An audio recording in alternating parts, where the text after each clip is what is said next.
The cameras were supposed to be capturing tennis history. Two generations colliding on center court at the Miami Open. Jessica Pegula, the world number 5 and Dubai champion, facing Eala, the 20-year-old Filipina sensation who had taken the tennis world by storm exactly 1 year ago on this very court. But what the lenses captured instead would spark a firestorm that no one saw coming. In the split second between points, with thousands of fans waving Filipino flags and chanting Eala's name, something happened that made Pegula stop mid-stride. Her eyes widened, her racket dropped to her side, and then, in a moment that left broadcasters scrambling to replay the footage, the American marched toward the umpire's chair with a fury that no one had ever seen from the usually composed veteran. "Check the camera," she demanded, her voice cutting through the stadium noise. "Check the March 25, 2026. Hard Rock Stadium, Miami Gardens. The night air was thick with humidity and history as Eala walked onto center court for her round of 16 match against Jessica Pegula.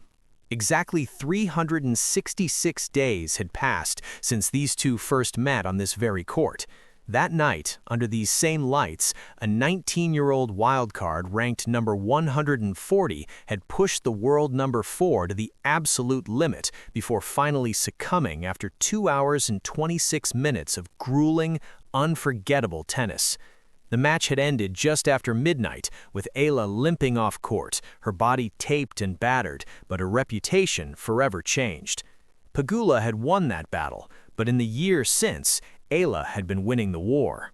The numbers told the story of an extraordinary ascent, from number 140 to number 29 in the world, from wildcard to seeded mainstay, from unknown to the biggest draw in women's tennis.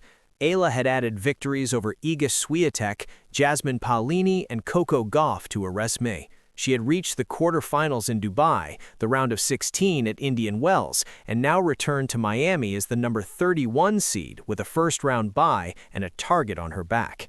But with that success came pressure. The 390 ranking points Eala earned from last year's semifinal run, roughly 1/4 of her total, were on the line this fortnight. A first-round exit would send her tumbling back to the 50-60 range, erasing months of hard work. A deep run would cement her place among the elite. Pegula understood the stakes perhaps better than anyone. The 31-year-old American had just won the Dubai title in February, adding another WTA 1000 trophy to her collection. She had reached the Miami Open final last year, losing to Aryna Sabalenka, and was hungry to go one step further. The first set was a war. Eala came out firing, her game plan clear from the opening rally. Step inside the baseline, take the ball early, and use her lefty angles to pull Pegula off the court. It was the same fearless approach that had carried her through the 2025 draw, and it was working. The first game was a statement.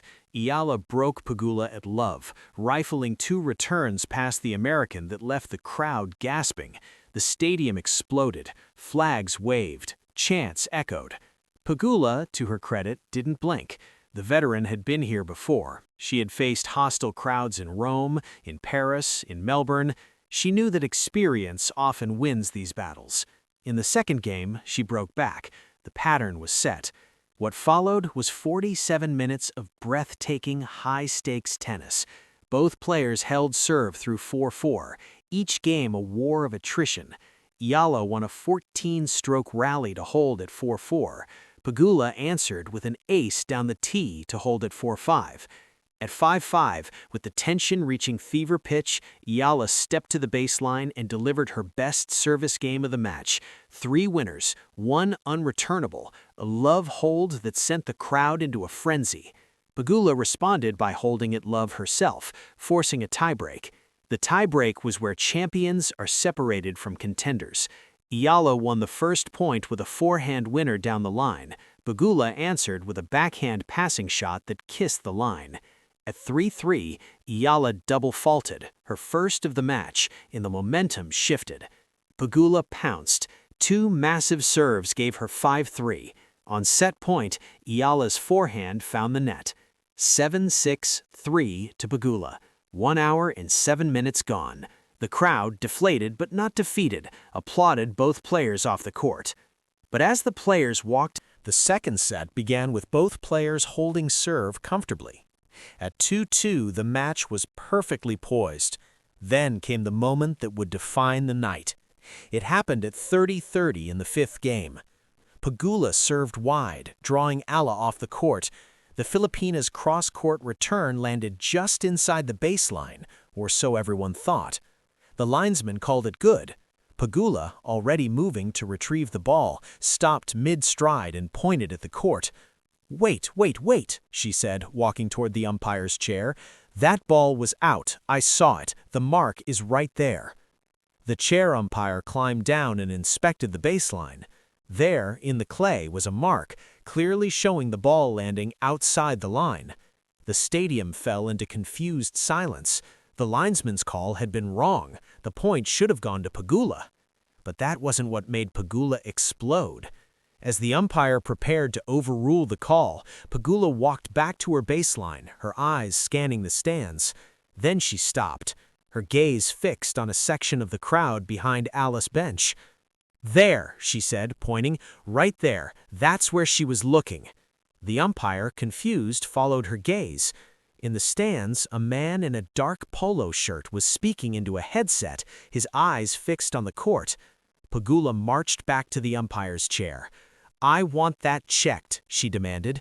"During the warm-up, she was looking at that section. Now that guy is signaling right after a bad call goes your way." The accusation hung in the air like smoke. Eala's face flushed. For a moment, the composure that had defined her entire career seemed to falter. Then she steadied herself. "I was looking at the screen," she said quietly. "That's all. The screen was showing highlights. The supervisor arrived within minutes. A hushed conversation followed, with Pegula gesturing toward the stands, toward the baseline, toward the giant video screen.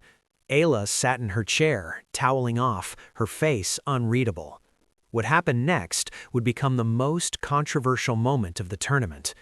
The supervisor summoned the broadcast truck. They requested access to the full camera feeds from the warm-up period, every angle, every replay, every frame.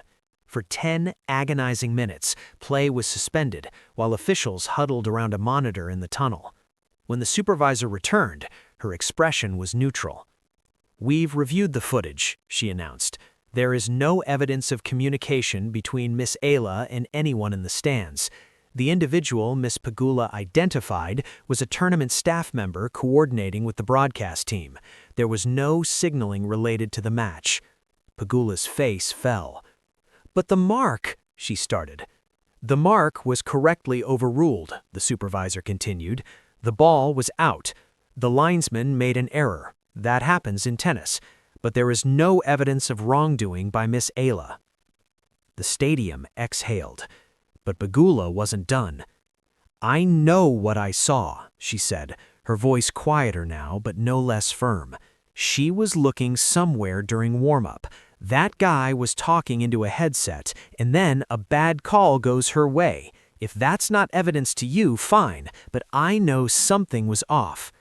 Eala, still seated in her chair, finally spoke. "Jessica, I respect you more than almost anyone on tour. You beat me here last year when I was playing the best tennis of my life. You've been nothing but kind to me. I don't know what happened tonight, but I didn't cheat. I would never cheat." For a long moment, Pegula stared at her.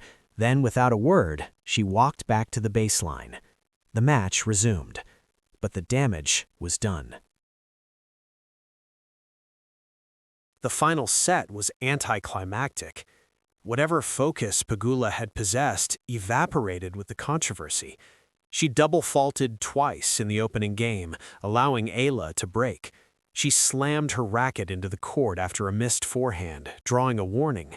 She muttered to herself between points, her composure completely shattered. Eala, by contrast, seemed to grow stronger. Freed from the accusation, liberated by the supervisor's verdict, she played some of the best tennis of her life. She broke Pegula again at 3-1 and served out the set 6-2. The final score, 6-7, 6-4, 6-2. Eala had done it.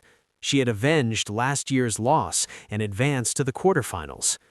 But no one was celebrating. As they walked to the net for the handshake, the stadium held its breath. Would there be words, an embrace, a moment of reconciliation? There was none. Pegula extended her hand, her face a mask of controlled disappointment. Eala took it, their fingers touching for the briefest moment. Neither spoke, neither made eye contact. And then Pegula was gone, walking toward the tunnel without a wave, without a glance back at the crowd that had cheered against her all night. Eala stayed. She waved to her fans, signed a few autographs, posed for photos, but the smile that usually lit up these moments was noticeably absent. She knew what had happened. She knew that regardless of the supervisor's verdict, a shadow had been cast over her victory. In the press conference that followed, Pegula was asked about the incident. "I stand by what I said," she told reporters. "I saw what I saw. The supervisor made a decision. I accept it. But I know something." In the days that followed, the tennis world divided into camps. Pegula's supporters pointed to her reputation, a player known for fairness, for composure, for never to manufacture controversy without cause. If she saw something, they argued, there must have been something to see.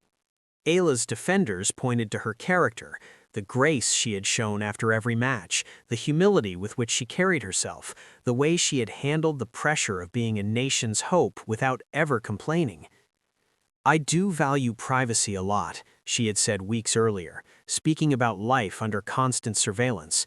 "Sometimes being a public figure, the lines are a little bit blurred." Those words now took on new meaning. The WTA, watching from headquarters, knew they had a crisis on their hands. A statement was issued. "We have reviewed all available footage and found no evidence of misconduct. The matter is considered closed." But closed doesn't mean resolved. Eala's quarterfinal match against Victoria Mboko came 2 days later. She lost in straight sets, 4-6, 3-6, her focus clearly affected by the controversy. The loss dropped her back to number 29 in the rankings, erasing some of the gains from her Pegula victory. In her post-match press conference, she was asked again about the incident. "I've said everything I need to say. I'm moving forward. That's all I can do." Pegula, meanwhile, stayed silent. She posted nothing on social media, gave no interviews, let the controversy fade on its own. But the question lingered. What really happened that night in Miami? Was it a misunderstanding blown out of proportion by a competitive moment? Or was there something more? Something the cameras missed, something the supervisor couldn't prove? Jessica Pegula walked off the court at Hard Rock Stadium convinced something unfair had happened. Eala walked off believing she had done nothing wrong. In between, a glance at a video screen, a staff member with a headset, a bad line call, and an accusation that changed everything.